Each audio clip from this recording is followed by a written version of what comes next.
on how we are to handle the keyboard. How we are to handle, I'm not talking of play now, I'm talking about the keyboard. But before I say that, if somebody can just read for me, Numbers chapter 7, verse 1. Numbers chapter 7, verse 1.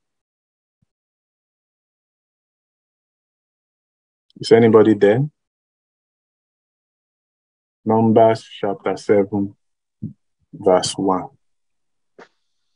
And it came to pass on the day that Moses had fully set up the tabernacle and had anointed it and sacrificed it and all the instruments thereof, both the altar and all the vessel therefore, and had anointed them and sacrificed them.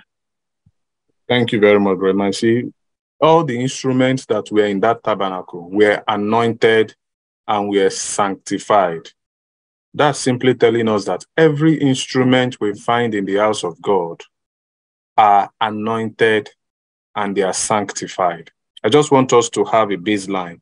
I just want to prop our minds so that we understand every instrument, from the smallest instruments, the microphones, whatever it is that is bought with church money or bought with the money of the people of God for church use, is sanctified and is anointed. Okay. The last place I want somebody to help us to read is Numbers chapter 4, verse 12.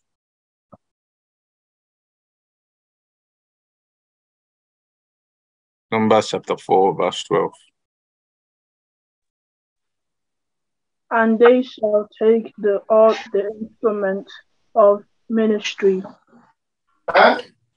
wherewith minister in sanctuary, and put them in a cloth of blue, and cover them with a covering of badger's skin, and shall put them on a bar. Thank you very much, Brother. So you see here, it talks about how to take care of those instruments. You don't just leave them lying out, God, this is God giving the instructions. Those instruments of the ministry. The instruments of the ministry. This is Deeper Christian Life Ministry. All the instruments are the instruments of the ministry. And we use these instruments to minister in the sanctuary. We are to cover them. We are to put them somewhere. Why? These are because so that it will last. So what we are doing as biblical underpinnings, as biblical foundation, as biblical basis, that any instrument that is the instrument of the ministry, anointed and sanctified for the purpose of the ministry, we are to ensure, like we've seen in Numbers chapter 4, verse 12, that we take care of those instruments so that we are not hearing reports of that this one is, we are losing that one, we are losing this one, or this one is no longer productive, or this one we can't, it's not supposed to be. I'm not saying that instruments cannot degenerate due to wear and tear over time, but let it be a natural process, an organic process, rather than a man-made factor. So that's what, but to help us, especially for our churches that have big keyboards, like Adwick Church, like Redis Church, like Mostin Church, and of course, every other church, whether you have a medium-sized keyboard or we need to be very, very thorough in the way we handle those keyboards and the way we manage them and maintain them, because we've seen that those instruments are the instruments of the ministry. They are anointed, they are sanctified, and God expects that we handle them with that understanding in mind. So without much ado, I'll just share my screen here. So I'll be quickly talking about the care of the keyboard. The care of the keyboard, okay? Now, so the care of the keyboard. So let me just put this to one side. All right, good. How do we care for this keyboard? And we have to pay attention to, especially those of us that are keyboardists, or those of us that will soon become keyboardists, because we want these keyboards to last. We want them to last. We don't want to, we want them to really, we want to use them for the length or the duration that the producer has in mind before, after producing that instrument. So the simple fact that for church keyboard, the facts I want to show us, which I've already read, is that number one, it's God's property. The keyboard, the one that, I know some of us use your personal keyboard, that one is your own property, okay? But the one that the church money, we use church money to buy, is God's property. It's not your property. And therefore, you can't, handle it the way you handle your own property. It's God's property. And it's an electrical instrument. It has implication. I know why I said that. We're going to look at it later. It's an electrical instrument, all right? It's also a delicate instrument. That means any little thing can cause damage on the keyboard. And let's say any little fall. For example, the trumpet is not a delicate. If the trumpet falls, you can pick it up and it will still be working well. But if a keyboard mistakenly drops, a lot of damage would have happened inside. So this is a very delicate instrument. And also all church musical instruments, including the keyboard, is under the choir leader's jurisdiction. And that's why I want the choir leaders to be here. Because whether the choir leader is a keyboardist or not a keyboardist, it doesn't matter. He or she has the ultimate responsibility of ensuring that the musical instruments in the church, the keyboard in particular now, is well maintained. And so if I, for example, go to Hardwick Church and I see that the keyboard there is not, maybe it's opened or they forgot to switch it off and it just hung like that, and I call the choir master, I shouldn't be referring me to, I'm not the keyboardist, I don't know what happened. No, you should take responsibility. It's your responsibility. The same thing if you come to Mostin and you find out that there is dust all over the keyboard there, I won't say, well, I was not the one that played that Sunday. No, the choir master there has the response, even if he has to make sure. The same thing with Redditch, the same thing with all our locations, because I understand that some of our locations, our choir masters are not keyboardists. That doesn't exonerate you from, ensuring that the keyboard is maintained. You don't just say, well, keyboardists, go and sort out yourself. No, you have to see to it that it is meant, because in the way we read, God was talking to Moses. Moses was to have the oversight, but Moses was not the high priest. At the same time, was not even the priest in any way. It was just, but God said, tell them this is what they must do. So the same thing, the choir leader has jurisdiction, to make sure that the keyboard, because if anything happens, we're not going to call the keyboardist. It is the choir leader in that location. We are going to ask, how did your keyboard get spoiled? So we're not going to go and be saying there are 3 keyboardists called them. That's not our own. The church will find out from the choir leader, you are the choir leader there. You are not just managing people, you're also managing the property of the choir. So you are managing the people in the choir as well as the property of the choir. And you must make sure that there is judicious use and accountability. Responsibility lies at the footstep, the doorstep of the choir leader to ensure that the church instruments, the keyboards in particular, are well handled and are well maintained and taken care of. Now, to moving straight, how do we take care of the keyboard? I've noted some things that I want us, and I want the choir leaders to also know this, because this is not, this is common thing we should do. It's not technical, it's not rocket science, it's not, game theory, it's not music theory. This is just normal circular things that we could easily. So if you know these things as choir leader, then you can check up whether it's being done to the keyboard. And then where it's not being done, you step in and say, no, we must do this thing. So you don't say, well, I don't know how to take care of the keyboard. I'm not a keyboardist. No, this is what everybody can do. It's general knowledge. Okay. So these are not in order of importance. I just put them, as it comes to my mind, is switch off the keyboard after service. I've been to some locations where maybe I go there during weekdays to do something and I see their keyboard is still switched on. From Sunday, they've used it. And maybe I came there on Tuesday or Wednesday, the keyboard is still on. Sometimes, it's not because this is electrical instrument. We know, thank God, but in a country like this, it's like light is steady. So we don't expect them to take the light. But if there's a power cut and the light comes again and the keyboard is on, it can blow the thing, or maybe the current fluctuates in a way. So it's not, and apart from that, it is overloading, it is overworking the keyboard.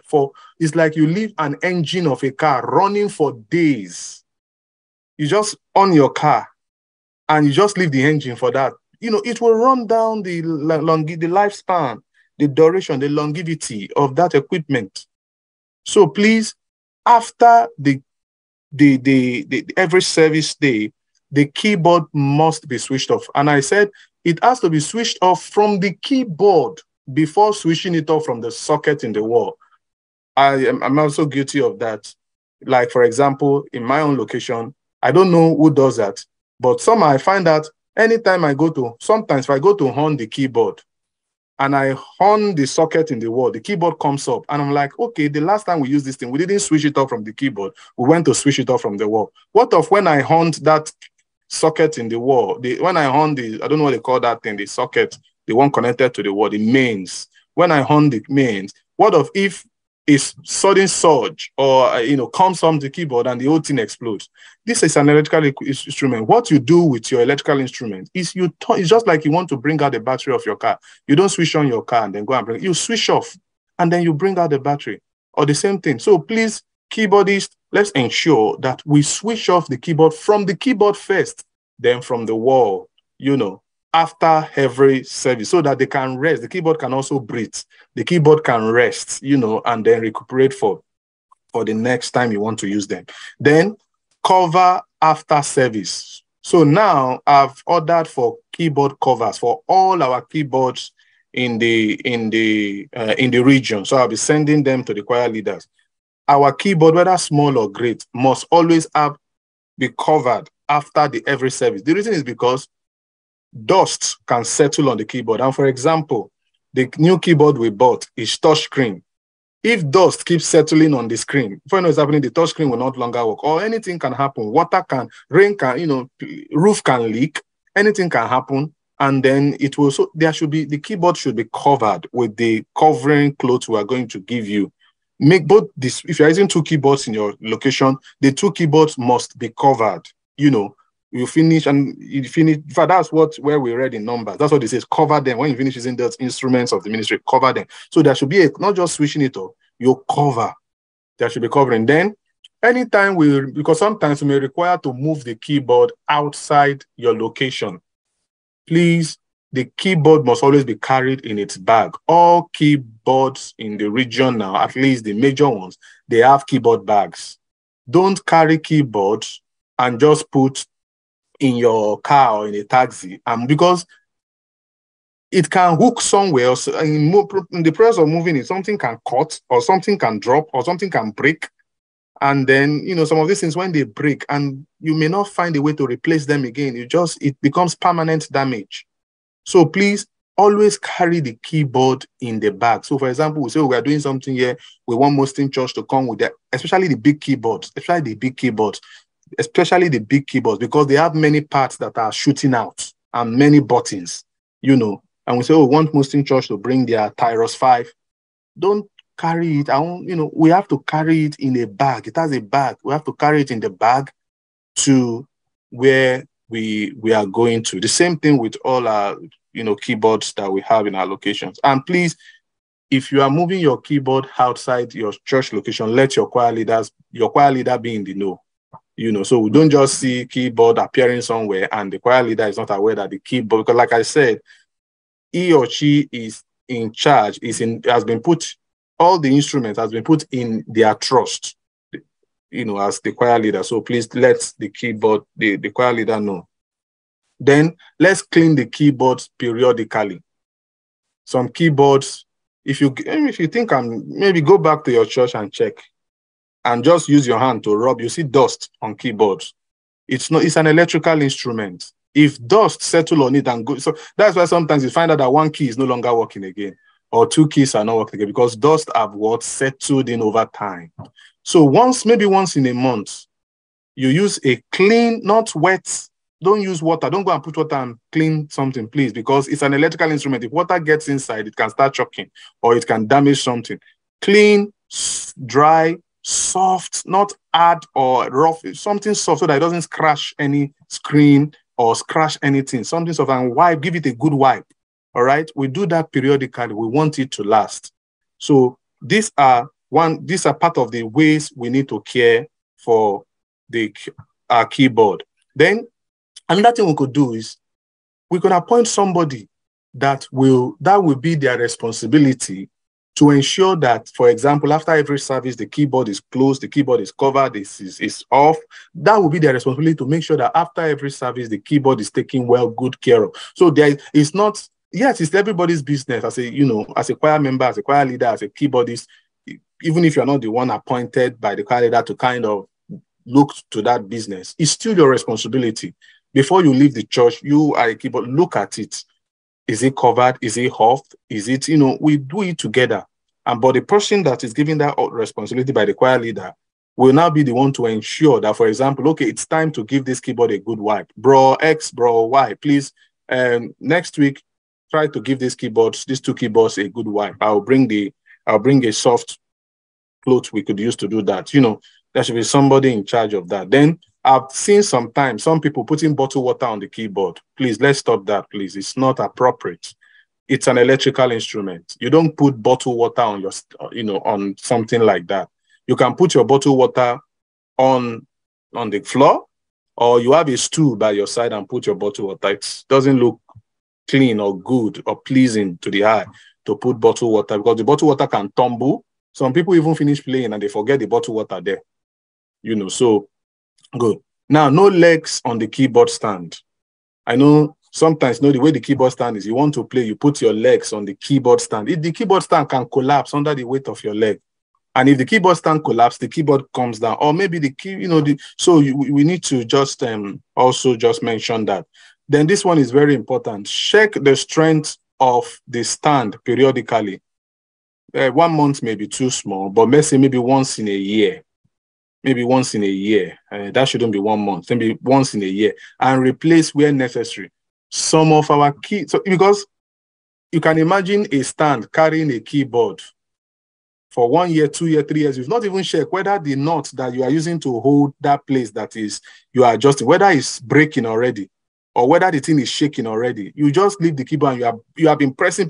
You need to do some, I don't know what they call it in engineering, but whether it's tensile test or stress test, you have to say, okay, is this keyboard stand still okay to carry the weight of this keyboard for another year, or do we need to make a replacement? You have to always check that. Maybe once in a year, determine when to do that, because some people can leave a keyboard on the place for 5 years. They will not check anything. They just leave, and one day it will just come to say that the keyboard has collapsed. So please, these are simple ways of caring for the keyboard. And the last part, which is the final part, is the keyboard is not a toy for kids to play with. Sometimes I watch and I see children run to the keyboard. They go and be playing with the keyboard. Please, that is not a toy. It's not.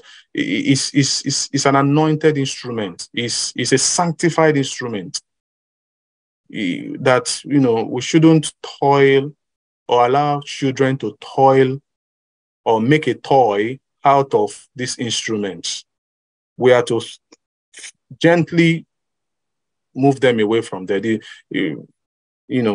we just have to explain to their parents that, please, the parents may say, oh, let them just, it's not, you can buy, if you want them to buy toy, this is God's instrument. And we don't just want a child coming there, touch, or press, please. Let's ensure that we kind of desist children from doing that. Then the last but not the least is actually for the big keyboards. When I mean the big keyboards, it's not for training would-be keyboardists. So what I mean is this: maybe some people are learning keyboard for the first time, or they are trying to learn. You leave the small keyboard. It is the big keyboard you're using to train them. Please, it's not let's not use it for training new keyboardists. We can use the smaller keyboards to do that. You don't train somebody from up, you train from down.